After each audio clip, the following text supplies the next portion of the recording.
Happy birthday to you. Happy birthday, happy birthday, happy birthday to you. Happy birthday to you. Happy birthday to you. Happy birthday, happy birthday, happy birthday to you.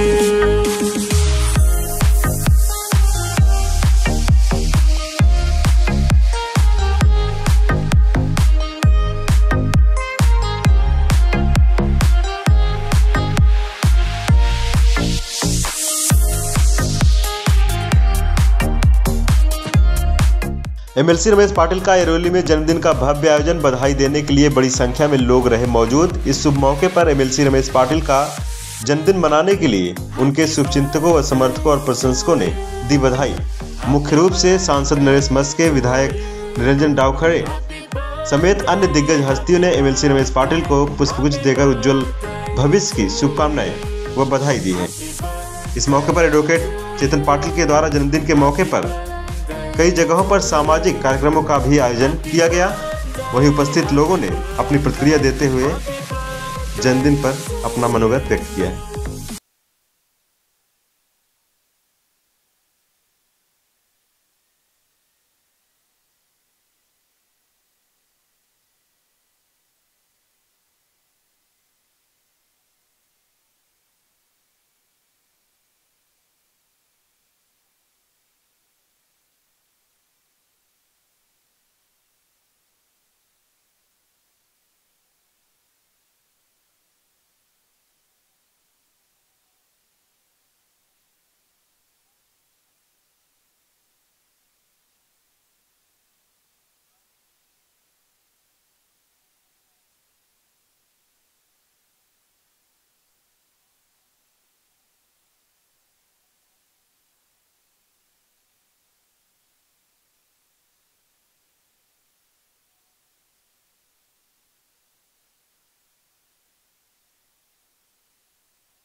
या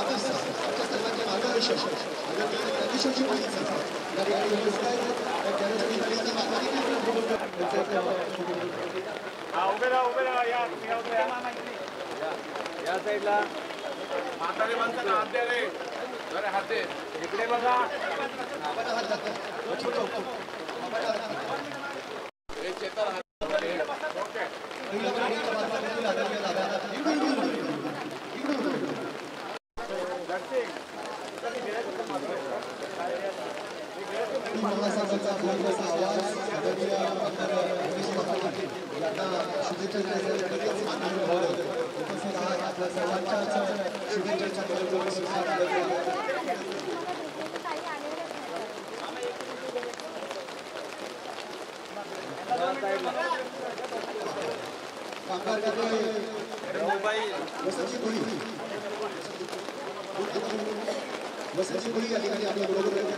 संपूर्ण महाराष्ट्रामध्ये हा आमचा कोळी समाज जवळपास 30 जिल्ह्यांमध्ये आहे आणि गेल्या अनेक वर्षापासून मी त्यांची ज्या समस्या आहे त्यांची कामं आहे ती करत असतो आणि त्यांचं माझ्यावर खूप प्रेम आहे, माझं त्यांच्यावर प्रेम आहे.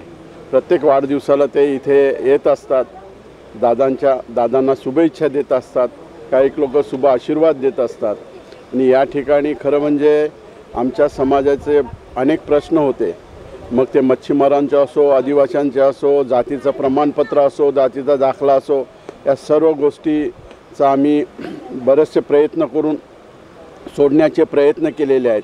काही अंशी आमच्या समाजाचे प्रश्न सुटलेले आहेत, काही राहिलेले आहेत, परंतु माननीय मुख्यमंत्री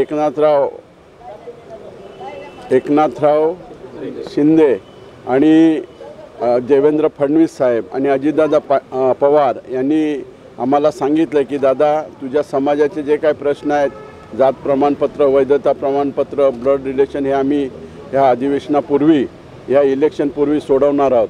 एकच आमचा प्रश्न राहिला आहे, परंतु आमच्या समुद्रकिनाऱ्यावर असलेले जे कोळी समाज आहे त्यांचे जवळपास 41 आमचे कोळीवाडे आहेत, त्याचे घरांचा जो प्रश्न होता तो सोडवण्यासाठी त्यांनी प्रयत्न केला आणि खरं म्हणजे आज आमचं सीमांकन झालेलं आहे.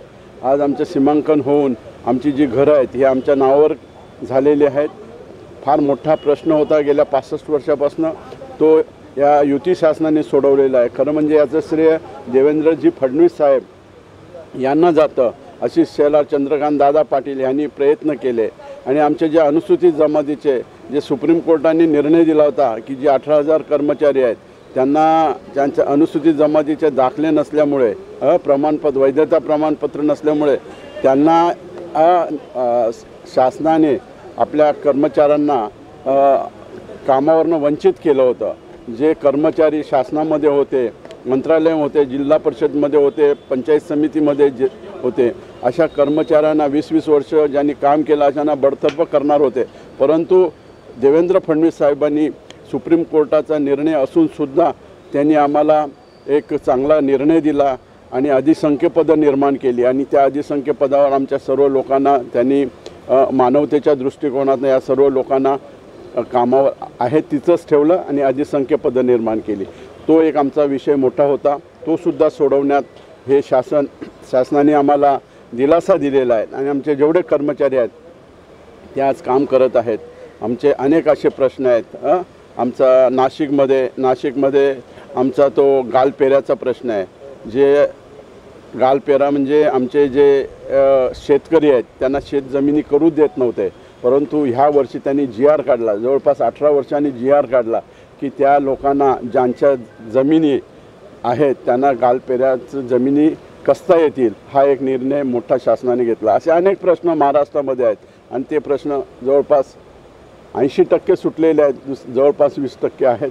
ते या अधिवेशनापूर्वी, ह्या निवडणुकीपूर्वी शासन त्याचा प्रयत्न करून ते सोडणं होणार आहे. दादा एक आमदार आहे, राजकीय आहे, पण दादा हे कधी तुम्हाला राजकीय वाटत नाही, सामाजिकच वाटतं, काय नेमकं सांगता? नाही, आम्ही सामाजिक 80% 90% सामाजिक आहोत. खरं म्हणजे 10% राजकारण करतो, कारण समाजामध्ये खूप मोठं आमच्या प्रेम आहे समाजाचं माझ्यावर, माझं त्यांच्यावर प्रेम आहे. म्हणून ज्या काही समस्या आहेत समाजाच्या त्याच्यावर मी प्रथम प्राधान्य देतो, ते सोडवण्याचे प्रयत्न करतो. जे गरीब आहेत, जे वंचित आहेत त्यांना मदत करण्यासाठी आम्ही सरसावतो आणि त्यांच्याकडे जे कोणी शिक्षणापासून वंचित आहेत त्यांना ॲडमिशन देण्याचे प्रयत्न करत असतो.